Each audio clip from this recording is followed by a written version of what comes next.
আসসালামু আলাইকুম। আমি রিয়াজ আরেকটি ব্লগ নিয়ে হাজির হয়েছি আপনাদের সামনে। অনেক দিন পর সচরাচর খুব ব্লগ কমিয়ে দিয়েছি ব্যস্ততার কারণে। কারণ অফিসের ব্যস্ততা এত যাচ্ছে যে আসলে ব্লগ করা হয়ে ওঠে না।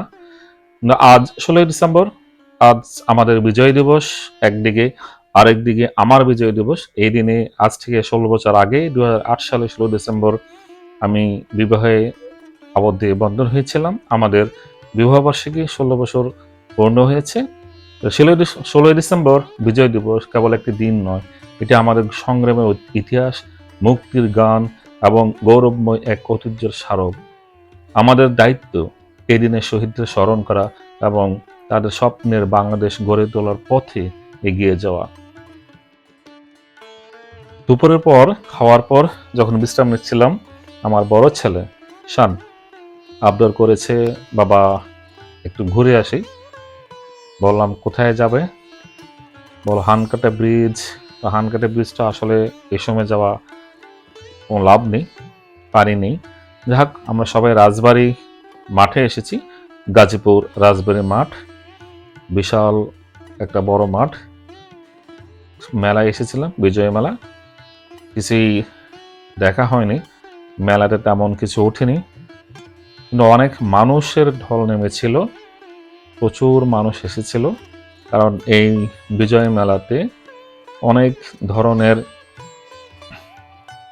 জিনিসপত্র বিক্রি করা হয়, খেলনা থেকে শুরু করে মেয়েদের চুড়ি পর্যন্ত এবং অনেক কিছু। যা হোক, আমার বউ আবদার করেছিল রেশমি চুড়ি কিনবে। আমি আমাদের বাংলাদেশের জাতীয় পতাকা মিল রেখে ওকে চুড়ি কিনে দিই। খুবই সুন্দর লাগছিল চুড়িটা। আমার আম্মু এজ এ ও খুব ভালো লাগছে চুড়িটা দেখাচ্ছে।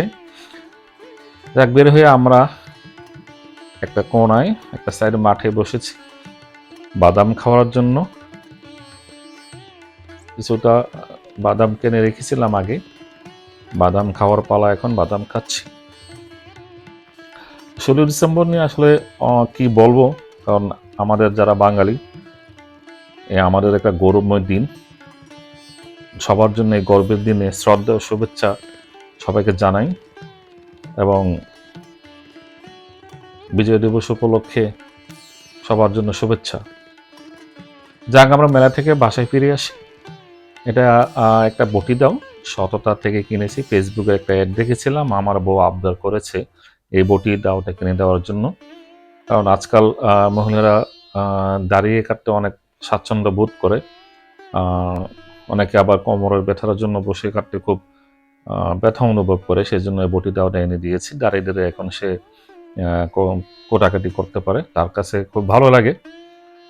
তো আমাদের আমাদের বিরিয়ানি আয়োজন শুরু হয়ে গিয়েছে। প্রথমে আমি পেঁয়াজ বেরেস্তা করে দিব। আমার সাথে আছেন আমার ছোট ছেলে আজিয়ান। সে আমাকে প্রতিবারের মতো হেল্প করে, প্রতিবারের মতো সাহায্য করে। বিশেষ করে সাহায্য করার উদ্দেশ্য হচ্ছে তাকে এবং আমার দুই ছেলেকে রান্নাবান্নার প্রশিক্ষণ দিচ্ছি, কিভাবে রান্নাবান্না করতে হয়। আস্তে আস্তে আলু সিদ্ধ করার পর আলু ফ্রাই করা হচ্ছে, ছোট ছেলে ফ্রাই করছে। তাকে বলেছি, বাবা তুমি আস্তে আস্তে করো, কারণ সে এখনো ছোট। তো আলু সিদ্ধ হয়ে গিয়েছে, সিদ্ধ হওয়ার পর সেই তুলে নিচ্ছে আলুগুলি। কারণ কাচ্চি বিরিয়ানিটা এবারে যে আয়োজনটা করা হয়েছে, আমার বড় ছেলে শান ও পানি বসিয়েছে, সিদ্ধ পানি গরম হবে পানিতে, সেই পানিতে চালটা সিদ্ধ করব। তার আগে কাঁচা মাংসগুলি, কারণ এটা ম্যারিনেট করে রেখেছিলাম প্রায় 4 থেকে 5 ঘন্টা আগে, সেই সকালে ম্যারিনেট করে রেখেছিলাম ফ্রিজে। একটা কাঠ পোড়ানো হচ্ছে এবং হয়ে গেছে, তা স্মোক করার জন্য দিয়েছি মাংসেতে। এদিকে পানি গরম, আমরা চাল দিয়েছি পলর চাল। আজকে যে বিরিয়ানিটা আয়োজন করা হয়েছে তা বাসমতি চাল নয়, আমাদের বাংলাদেশি চাষির ব্র্যান্ডের পলাওর চাল। পলাওর চালটা চাষির ব্র্যান্ডের, খুবই সুস্বাদু হয়, খুবই ফ্লেভারটা খুবই ভালো লাগে আমাদের যদি আলাদা কোনো পোলাও খেতে হয়। একটা লেয়ার দিয়েছি, তারপর পেঁয়াজ বেরেস্তা, ধনিয়া পাতা দিয়েছি। তারপর আরেকটা সেকেন্ড লেয়ারের উপরও আমি দিচ্ছি পেঁয়াজ বেরেস্তা, ধনিয়া পাতা, তারপরে যে জর্দার রং গুলিয়ে রেখেছিলাম একটু একটু দিয়েছি, ঘি দিচ্ছি বিরিয়ানির জন্য। এটা হচ্ছে পোলাও আর মোরগের কাচ্চি স্টাইলের। কেওড়া জল দিয়েছি, গোলাপ জল দিয়েছি, আর চালটা গরম করার পরে যে পানি করে রেখেছিলাম এটা দিয়েছি, গামছা দিয়ে ঢাকনা দিয়েছি। আজকে আটা গুলিয়ে এসে ঢাকনা ক্লোজ করা হয়নি। আমরা দুজন চুলোতে বসে গিয়ে একটু নিচে গিয়েছিলাম, এসে আমি উঠেছি। আমাদের বিরিয়ানি প্রায় শেষ 1 ঘন্টা পরে। এখন এটা খোলা হচ্ছে। বিরিয়ানির যে স্মেলটা, যেই ঘ্রাণ, ওয়াও, আল্লাহ, আল্লাহ একবার, মানে কি বুঝাবো আসলে, যে গ্রানটা আসছিল, মানে পুরো রুম এই বিরিয়ানির গ্রান হয়েছিল, একাকার হয়ে গিয়েছিল। এত সুন্দর একটা ফ্লেভার আসছে এই বিরিয়ানি থেকে।